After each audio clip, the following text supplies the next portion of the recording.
जय शिवराय. मी चंद्रकांत भोसले, मराठा क्रांती मोर्चा मुंबई. नवनाथ वाघमारे, तुझी एवढी हिंमत झाली, तू आजवर जरांगे पाटलांवर टीका करत होतास, आमच्या आरक्षणाला विरोध करत होतास, तोवर आम्ही गप होतो.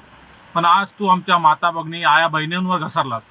नाही नाही ते शब्द वापरलेस, त्याबद्दल तुला आता सुट्टी नाही. तू मुंबईत कुठेही दिस.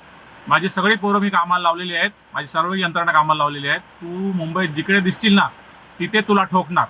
भले आमच्या गुन्हा दाखल होऊ दे, काय व्हायचे ते होऊ दे, पण तुला आता सुट्टी नाही. तुझी हिंमतच कशी झाली एवढं बोलायची? तू जरांगे पाटलावर बोल, बाकी वय ते कुणावर बोल, पण तू समाजावर बोलतो, तू आमच्या आया बहिणींवर बोलतो. तुला आता सुट्टी नाही. तू जिकडे दिसणार तुला तिकडे ठोकणार आणि तुझं तोंड काळा करून तुझी धिंड काढणार, एवढं नक्की. एक मराठा लाख मराठा.